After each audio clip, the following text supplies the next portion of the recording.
ગત વર્ષે સારું ચોમાસું થતાં જૂનાગઢનો સૌથી મોટો ડેમ ઓઝત 2 ઓવરફ્લો થઈ ચૂક્યો હતો, જેમાં પાણીનો સંગ્રહ કરવામાં આવ્યો હતો। હાલ ઉનાળાની સિઝન ચાલુ થઈ ગઈ છે, ત્યારે ખેડૂતો માટે પાણીની જરૂરિયાતને ધ્યાને રાખી ઓઝત 2 ડેમમાંથી ખેડૂતોને ખેતી માટે પાણી વિતરણ કરાયું છે। ઓઝત 2 ડેમ તેમજ આણંદપુર ડેમમાંથી ખેડૂતોને પિયત માટે પાણી અપાતા ખેડૂતોમાં ખુશીનો માહોલ જોવા મળ્યો હતો। આ પાણીનો લાભ 25 ગામડાઓમાં થશે। ઓઝત 2 ડેમના પાણીથી 2500 વીઘા જમીન અને આણંદપુર ડેમમાંથી છોડવામાં આવેલું પાણીથી 1500 વીઘા જમીનને ફાયદો થશે।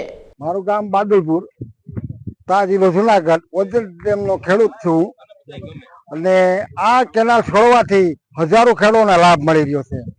આ કેનાલ છોડે એટલે હજારો એકરોમાં જમીનમાં ઉનાળુ પીક થઈ શકે છે, હજારોની રોજી રોટી છે। કારણ આ કેનાલ છોડે એટલે હોનાનો અમારે સૂરજ ઉગે છે। મગ, અડદ, માંડવી, ઉનાળુ ચાલ આવું વાવવાથી અમારી રોજી રોટી ચાલુ રહીએ અને આ પાકોથી અમારું ગુજરાન ચાલે છે।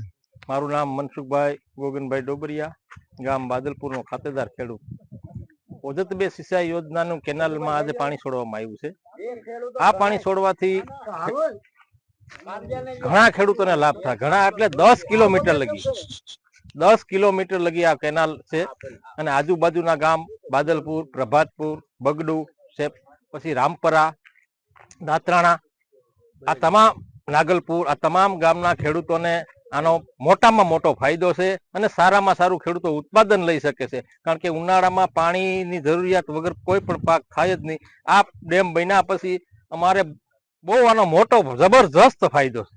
હું TK Makwana, assistant engineer, Ozat 2 સિંચાઈ યોજના ઉપર ફરજ બજાવું છું। આજરોજ આપણે ઓઝત 2 સિંચાઈ યોજનાના કમાન્ડ વિસ્તાર માટે ઓઝત 2 સિંચાઈ યોજનાના જળાશયમાંથી નહેર થ્રુ પાણી સિંચાઈ માટે પાણી આપવામાં આવે છે, જેમાં કુલ ઓઝત 2 સિંચાઈ યોજનાના 2500 વીઘા કમાન્ડ વિસ્તારના 2500 વીઘામાં, જ્યારે આણંદપુર કમાન્ડ વિસ્તારમાં 1500 વીઘામાં પાણી પૂરું પાડવામાં આવશે।